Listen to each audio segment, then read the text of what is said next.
And he was. And Don the Dragon Wilson, what's it like working with him? Because he's a legend in the world of martial arts. When I interviewed Ian Jacklin said, yeah, Don's a really nice guy, but don't get on the wrong end of him. He may be a nice guy when he opens his mouth, but do not get the guy angry. Oh, yeah. No, it's funny. So working with him was absolutely great, too. I got to work with him on a couple of occasions. We worked together. Well, I didn't get to do any action scenes with him in, it was called The Martial Arts Kid. I didn't get to do any action scenes with him, but I met him, and I met him and Cynthia Rothrock at the same time in that movie. And that was pretty awesome. But then the time that I got to work with him doing stunts, that was by John Crane. He was the fight choreographer, stunt coordinator for that project. And it was for a film called Pay Mr. Spaghetti. And I got to go ahead and do a fight scene with him and also R. Marcos Taylor. He was the guy, if you don't know him. He's definitely an awesome stuntman, and he's also turned actor as well. He played Suge Knight in the film Straight Outta Compton. And this was also just one of his newer roles at the time. Yeah, no. And so we did that movie together, and it was absolutely awesome. I mean, the guy's is an absolute legend. I love listening to him talk, and being on set. The guy has like these great stories, and it's just a lot of history in one person. That man has lived, such a life, And it was an honor to work with him. So he's like a walking encyclopedia, basically. Pretty much. I think Maurice is definitely, I would describe, and I do mean that in a complimentary way, that he's definitely a very walking encyclopedia of martial arts and knowledge and wisdom and everything. Yeah, God bless him. God bless you all. Sincerely. Oh yeah, no, absolutely. He's like I said, there's anytime that him and I talk, I'm always learning something new from him. And it's funny, it's been that way. Oh God, how long have we been training together now? I met him when I was 19. God, I'm 32 now. He's gonna hear this and he's gonna be like, "Damn it, that's how long it's been." And yeah, man, it's awesome. And so, like I said, today's day, every time I meet him, I always leave with something new. Or anytime we talk on the phone, I always leave with something new. That's good. I mean, because like I say, he is the type of person who likes to pass knowledge on to the younger generation, even though he's only a year older than myself. And sincerely, we just had like terminal laughter on that podcast. Sincerely, it was so much fun talking to him, and he was like, I still can't forget how much he was laughing when I said he used to look about late 20s, early 30s. That was just like, his smile going from here to here, sincerely. Oh yeah, no, it's funny. I'm pretty sure he appreciates that too. I mean, and again, I can say from experience, man, just training with the guy and like doing all the extra stuff that we do. I mean, even the way that he moves, it's like as if he's like in his early 20s. But again, that goes back to training, and which is something that he has also passed on to me as well. One of my biggest things that I've taken from him, and this goes with martial arts, this goes with, even like bodybuilding and stuff like that, is that I train for functionality and longevity. It almost doesn't matter like what I look like, at this point, because, for me, it's all about, as long as I can do all of the things that I enjoy doing, whether it's, again, like my hikes or, my training for martial arts or even performing for the camera. That's really what truly matters, and if I need to like look good and be ripped and have 6-pack abs and stuff, like I know how to lock in with that too. And not just from the training that he has passed down to me too, but also growing up, I grew up with like a bodybuilder personal training, like stepdad, who kind of also has like a lot of knowledge, when it comes to like bulking and cutting and stuff like that. And I take both of those different disciplines and I work them together in what I do. And so now, if I need abs, I wait for the time that I need to like be on camera. Okay, cool. Take some time to prep before we start rolling, and there we go. Other than that, I like to live life and enjoy myself. I try not to take myself too seriously, but I still have, a pretty, good, decent amount of discipline, and that's just kind of how it is for me. Oh, no, I'm happy for you, sincere. And you said that you also worked with Art Camacho as well. And Art he was just honestly, terminal laughter with him on the podcast. He never once calls me by my name throughout the year. He goes, throughout the entire podcast. So, all right, brother, we'll sort this out, brother. Thanks so much for calling me on the show, brother. It's an honor to be here, brother. But Yeah, no, just a total sweet guy. Honestly, one of the coolest guys I had the opportunity of interviewing, and he's so many great stories he had with when I was talking to him about what was it like training with one of the best wrestlers ever, the Ultimate Warrior, when he did Firepower. Yeah, sincerely, that was the first time I saw him and Gary Daniels at the exact same time, and I had no idea Gary Daniels was British. And then I just heard the voice at the back. I'm like, whoa, this guy's British? Oh, he's great. Right. And him and Art stole the show in that movie. Sincerely, him and Art Camacho, Gary Daniels, Art Camacho stole the show in Firepower. And I have to be honest about that one as well, yeah. So what was it like working with him in person? Because I only spoken to him through the screen. Oh, absolutely. No, it's funny because that's exactly like how he talks. He always he'll call you brother. You know, so like that's actually how he talks in real life.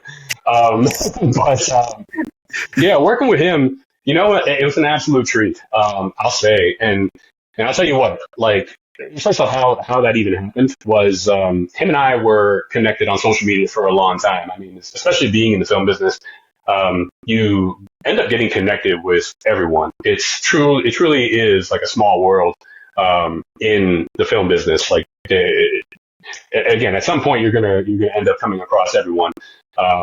You know, whether it's on set or even social media, you have the same friends, same connections, and so on. But yeah, him and I was connected on social media for a long time, and we both kept up with each other's work. And I got to go ahead and work with him on a film called The Wrecker that released late last year. And that was pretty awesome, too, because one of my best friends in the world, his name is Tony DeLeon Jr., and he is actually a student of art. And so he was working on that project before I was, and he kind of just threw my name in the hat. And then Art had remembered me. He's like, "Oh yeah, I'll go ahead and have him come on down." And so, yeah, at the time I was living in Florida, and then the shoot was here in Nevada, in Vegas, and that was an awesome experience, you know. And working with them again, a lot like, you know, working with these other legends, Maurice, John Dragon, like, again, just a guy who has so much knowledge. These guys have, you know, worked in this industry for so long. They have so many great stories. On top of that, just him as a martial artist himself. He's full of vast knowledge. And also, I'll say, very intense, but in a very disciplined way. Like, when it comes to being on set, this man is just, that's the best way that I could describe it, honestly. Like, he's just on the go. He's about getting the job done as precisely as possible. And of course, you know, when cameras are off and rolling, like, yeah, he's definitely the sweetest guy, super relaxed, chilled out, you know. But yeah, like, the best way to describe him as a filmmaker, as a performer, the guy's a martial artist through and through. Again, discipline is practically his middle name. Like, the guy's just on it until the job is done. Yeah, I can imagine that as well. I'd love to work with him one day as well. I think it'd be so much fun, the three of us doing some work together. Oh yeah, that would be dope. Yeah. That would be dope. Hopefully we can happen. Knock on wood. God willing, yeah, that will definitely happen. That will happen. Oh yeah. So from all the people you have trained within martial arts and the acting business, what is some of the best lessons and advice that you have been given? Some of the best lessons. So there's quite a few, and I'll probably touch on maybe 2 or 3. But one of the most important ones, and I just want to say this for anybody who's in any part of the business, it doesn't matter whether you're in front of the camera, behind the camera, stunts, acting, you know, whether you're directing, it doesn't matter. At the end of the day, each and every one of us are unique in our own ways, you know, and sometimes some of us may know some similar knowledge to like certain things and such, but and of course, some of us are in the same exact business. But at the end of the day, everyone's unique in their own way, and everybody has, you know, their own backgrounds, their own disciplines, their own stories, essentially, of who they are now. And so I have this philosophy about the idea of competition, and how I think, to me, it doesn't exist, because at the end of the day, not everyone is you. You are your own unique person. You know, so it's hard for anybody to try to compete with you, because you have your own background, you have your own story, you know, and on top of that, I can't stop saying the word, you are just unique in your own way, and there's a reason why people get cast, why people get chosen, and sometimes it's not, it could be because you look the part, it could be because you have the skill. But at the end of the day, no one is you. And I think that, when you take your knowledge and you take your backgrounds and you make that a part of who you are, there is no such thing as competing against that. And no matter what, I would say that anytime you have an opportunity, that opportunity was meant for you to perform it. And there's just no other universe where that's probably different, So I guess, yeah, well, like I said, what I'm saying is that no matter what, just continue to train, continue to work hard, continue to study, and don't worry about competing with others because, again, you're not them and they're not you. And what is meant to be for you, it will be for you. If it's not, then it never was. So there's no point in like harping about it or getting upset about it. No matter what, no matter what, your time will come, and that's going to be the time that was truly meant for you. So there's that, and another thing that I would go ahead and say is that definitely this is not a race. You don't have to. It's a race to be the best of where you want to be, and if you're not where you are, if you're not where you are, where you want to be, again, don't worry. As long as you stay consistent, as long as you keep training, you keep learning, you're eventually going to get to your goal. Where it is that you want to, and also too, sometimes along the way you can get to exactly where you want to be, or you end up discovering along the way. Okay, you can go ahead and navigate through the industry or your career in a different way than you thought of originally, and eventually we all find our place. And so I would say, yeah, everyone just take their time with that. Don't let age get to you. Don't let the grades get to you. Everybody has their time when it is their time, I would say it's funny because that's exactly how I look at my life now. I mean, so far I've been in this industry, since right after high school, 17, 18 years old, and I'm 32 now, and things are still going. And honestly, I'm definitely in a better place than what I was years ago. And even so, I had some pretty great opportunities, and they're only getting better from here. I would say that right now, I'm still not exactly where I want to be career-wise, but I know what I'm doing is going to get me there eventually. And who knows how life will go. Maybe things will happen differently, and it's like, okay, then this was the actual path that I was supposed to be on. So anything can change, between now and then. But I would say definitely don't turn away, those opportunities to discover yourself, and don't be afraid to change your mind. That's very wise. That's some of the best answers that I've ever heard, sincerely. I can remember, you're absolutely right. It's like there's no point rushing into things, because if you rush into something, you're going to fall out of it even quicker because it wasn't planned ahead. And if you take your time, be patient. Patience is a virtue. I know it's an old cliche saying, but it's a fact of life. If you can be patient, just say, everything will be fine. If I'm just patient, just keep at it, be consistent, it will happen for me. Okay, I'm going to build a building today. I'm going to fill it up with so many people tomorrow, and the next day I can retire as a billionaire. That's never going to happen. It's never going to happen in a million years. Just delete that thought out of your head and just be patient. It's like you say, don't let the grays get to you. Do not think, I've hit that milestone. No, there are people who are like 60, 70 and they're still doing stuff out there. They're still beating people who are like in their 30s and their 20s even. They're still, because they're not giving up on themselves. Why? Because giving up on yourself is the scariest thing about it, is because it's so easy. No, absolutely. And it's funny because even throughout my career, I've changed my mind so many times of how I was going to navigate through this career. Because at first, like I said, I wanted to wear all the hats. I wanted to be, a director, a producer, an actor, all the stuff.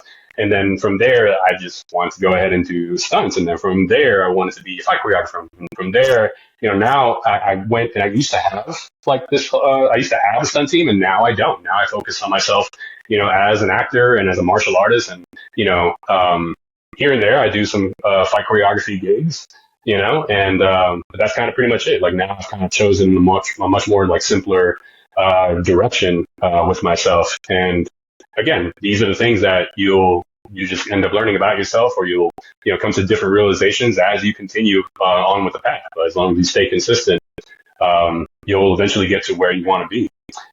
And so I would say the third thing about this, in regards to that, actually, is in this business, every celebrity, every big time producer, every big time director, or even big time stunt coordinator and stuff like that. Everyone's human. Everyone is a person. And I think, sometimes we get overwhelmed, or, sometimes we get intimidated at a celebrity's like presence, you know what I mean? And sometimes we're afraid to talk to certain people, and you end up discovering like they're just normal people just like us too. And at the end of the day, to be honest with you, working with all these different stars that I've worked with, they just want to be treated like normal people as well. Like there are some that appreciate, like I guess the humility that they receive in like being recognized for their hard work and stuff like that, and people recognize them like, oh man, like that's it's The Rock, like he's such a big action star, you know what I mean? Like they appreciate that too, but also. It's funny enough, when you work on set with these guys long enough and you get to know them a little bit more, it's just like, yeah, they're just normal people. Sometimes there's days where, they don't want to be seen as the action star. They just want to be seen as Dwayne Johnson, you know what I mean? And not so much as The Rock, and there's that part of it too, but also like, I would say, especially when networking and navigating through this business, just be yourself, Don't be extra, as the young ones say these days. Yeah. And you know what I mean. And just say hi to people. Just be yourself. And you'd be surprised how successful you will be. When it comes to meeting these people, just by being yourself, just by being unique. By being authentic. And yeah, you'd be surprised like how far that will get you in life, just by being cool, calm, and collected. And yeah, it's another great way to navigate through this business.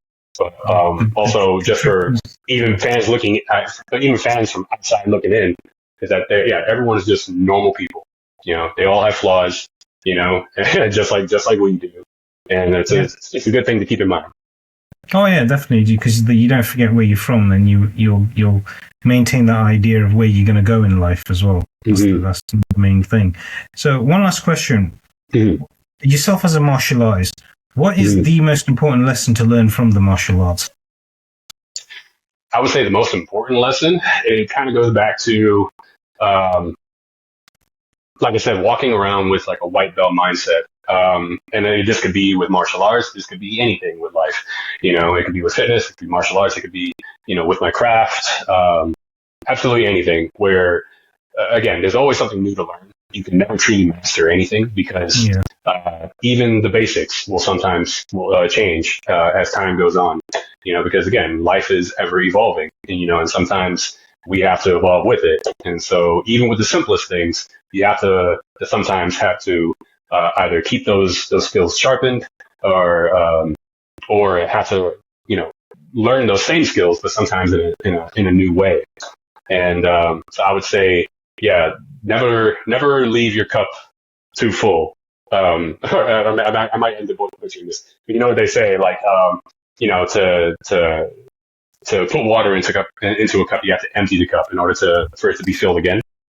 Yeah, I think Bruce Lee said that. I think Bruce Lee said that. You said that the most usefulness of a cup is its emptiness. Yeah. Right, exactly, and being able to go ahead and take in new information. So I would say, yes, definitely martial arts has always taught me that, and it's been a life lesson for all that I do. And so I would say, always wear a white belt mindset. Never be afraid to learn something new. Never be afraid to be corrected, as well. Because, again, sometimes we get things wrong, and I would say the best way for us to be better is to leave that room for criticism, for correction, for, again, learning something new, so on. That's good. That's very wise. This was, again, some of the best answers that have come in. I think you've become now like an encyclopedia of knowledge as well and wisdom. Oh, hopefully. That means a lot. Again, for me, I definitely try not to be the guy that comes off as like I know it all, because I absolutely do not. And I'm still learning myself. You know, again, white belt mindset. I try and keep it that way. I got another Bruce Lee quote: "Life is your best teacher. Every day you're in a constant state of learning." 1,000%. Well, Anthony Giovanni Elias, again, cool name. It's been an absolute pleasure having you on my show. It's been you again. I wish you nothing but the best, and I hope one day I see you on the bigger screen as well. And they'd be like, "Oh, wait a minute, I interviewed that dude." Yeah, you're a nice guy. Absolutely, man. Thank you very much. And he's still a nice guy. Absolutely, man. And hopefully, right after that, we'll have another conversation. I'm always down for it, man. Indeed. Oh, I'm always down for that as well, brother. Thank you very, very much. Well, again, I wish you nothing but the best for the foreseeable future. And again, all the best to you, and God bless you for everything. Thank you, man. Back at you. God bless. Thank you. Thank you. Thank you. Thank you.